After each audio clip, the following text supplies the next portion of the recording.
বা তীব্র গরমে আমাদের খাবারের মেনুতে কি কি খাবার রাখতে পারি? 2 ঘন্টা পর পর হাঁসের ডিম প্লাস তিলের খাজা অন্য কোনো ব্যবস্থা বা থেরাপি আমাকে নিতে পারি? একটা বলের ভিতরে বরফ কুচি নিয়ে নেবেন, নিয়ে আপনি লুঙ্গিটা উঠে বসে পড়লেন। এই হিট স্ট্রোকটা আসলে কি?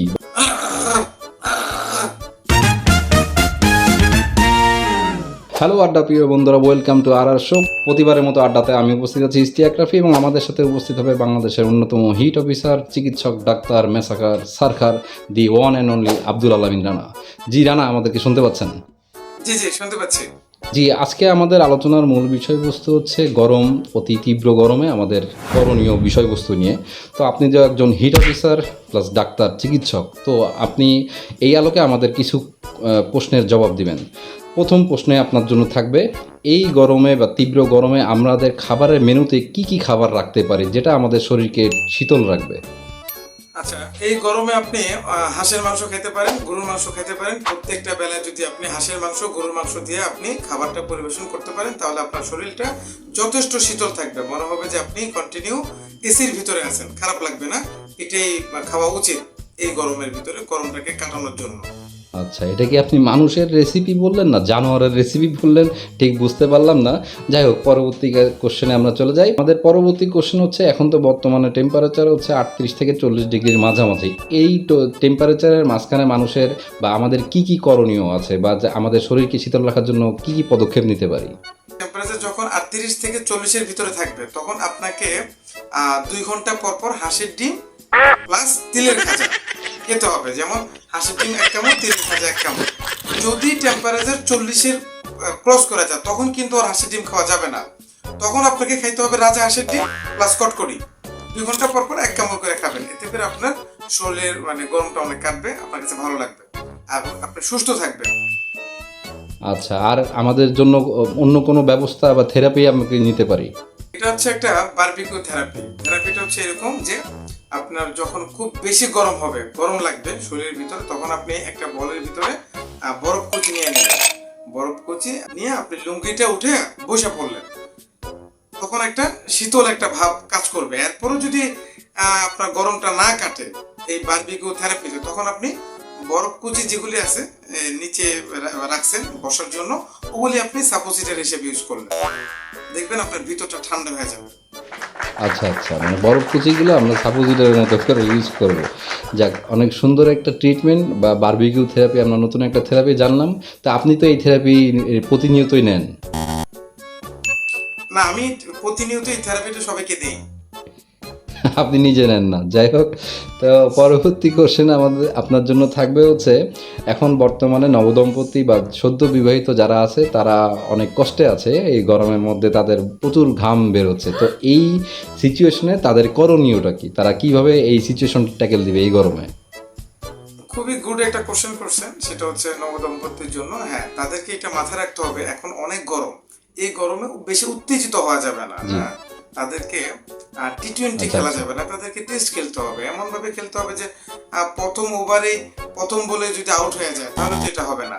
সো গরমের উপর যে গরমটা পড়ছে, ওই গরমটাকে মাথায় রাখা আপনাকে টেস্ট খেলতে হবে, যেন আপনি কন্টিনিউ করতে পারেন। হ্যাঁ, এমন যদি হয় প্রথম ইনিংসে আপনি আউট হয়ে গেলেন, ঠিক আছে, এরপরে নেক্সট ইনিংসে আপনি ট্রাই করবেন যেন টেস্টের মতো খেলতে পারেন, বেশি উত্তেজিত হওয়া যাবে না।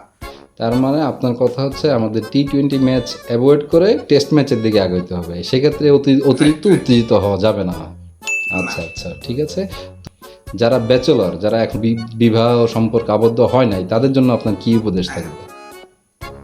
তাদের জন্য উপদেশ থাকবে, তারা সানি দেওয়ালের মুভিগুলো অ্যাভয়েড করবে।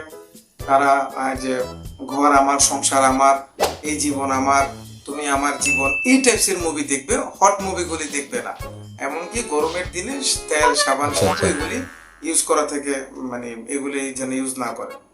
সাবান শ্যাম্পু ইউজ না করলে তাহলে কি ছাই, গোবর এগুলো ইউজ করবে? গরমের দিনে করতে পারে, কোনো সমস্যা নেই, তবে হট মুভিগুলি দেখা যাবে না, ভালো মুভি দেখতে হবে।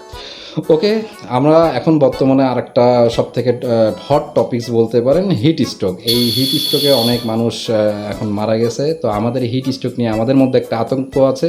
এই হিট স্ট্রোকটা আসলে কি বা কেন হয়? খুবই সমসাময়িক একটা কোশ্চেন করছেন। হিটস্ট্রোকটা এটা গরমের কারণে বেশি হয়। যখন একটা মানে এখন যে তাপমাত্রাটা চলতেছে, এই তাপমাত্রার কারণে আপনি যদি আমি যে খাবারের গুলোর কথা বলছি এগুলো যদি আপনি খাবার ঠিকভাবে না খান, তখন এমন হইতে পারে যে যখন 12টা 12:30 বাজে সূর্যটা যখন মাথার উপর থাকে, ঠিক ওই সময়টায় হঠাৎ হঠাৎ আপনার এভাবে একটা মানে ঝাঁকানি আসবে শরীরে। ওই ঝাঁকানি থেকে আপনার হিটস্ট্রোকটা হবে। আর এটা আচ্ছা। থেকে পরিত্রাণ হওয়ার উপায় হচ্ছে আপনাকে আপনার শার্টের পকেটে বা প্যান্টের পকেটে একটা জুতা রাখতে হবে। যখনই আপনার এরকম ঝাঁকুনি আসবে, জুতাটা আপনি নাকের ভিতরে দিয়ে রাখবেন, তখন আপনার এটা চলে যাবে। আচ্ছা আচ্ছা, মানে হিট স্ট্রোক তাহলে মানুষের ঝাঁকুনি থেকে সৃষ্টি হয় এবং এটার জন্য আমাদের জুতা বা রুমাল ইউজ করতে হবে মির্গি ব্যারামের না, মতো। রুমাল, যাই হোক, জুতা জুতা জুতা চামড়ার একটা জুতা আপনি পকেটে রাখবেন। আচ্ছা, তো আপনি এই হিট স্ট্রোকের আসলে বাংলাটা কি, এর মিনিংটা কি? হিট স্ট্রোকের বাংলা হচ্ছে শরীর গরম। শরীর গরম। আপনি এটা বানানটা করেন প্লিজ। বানানটা হচ্ছে আপনার মানে হিট, ইংলিশে বলবো নাকি বাংলাটা বলবো? হ্যাঁ, বানান তো ইংলিশেই। ইংলিশে হচ্ছে আপনার WHIGHT। হ্যাঁ, হিট। আচ্ছা, আর স্ট্রোক, স্ট্রোক হচ্ছে SHOWORT। চমৎকার চমৎকার বানান করছেন আপনি। একজন ডাক্তার বা চিকিৎসক বা হিট অফিসার হিসেবে আপনি হিট লাগাই দিচ্ছেন আমাদের শরীরে। তো এই হিট থেকে আমাদেরকে বাঁচতে হবে, এই জন্য আমাদের এখনই এখান থেকে সরে যাওয়া উচিত। তো আজকে আমরা এই পর্যন্তই। আপনার সাথে পরবর্তীতে আবার টেম্পারেচার বাড়লে বা কমলে আবার দেখা হবে। দর্শকরা, আজকে এই পর্যন্তই সমাপ্ত। পরবর্তীতে আবার দেখা হবে। এই পর্যন্ত আমাদের সাথে থাকবেন এবং চ্যানেলটিকে অবশ্যই সাবস্ক্রাইব করে রাখবেন। Bye bye, good night. Bye bye.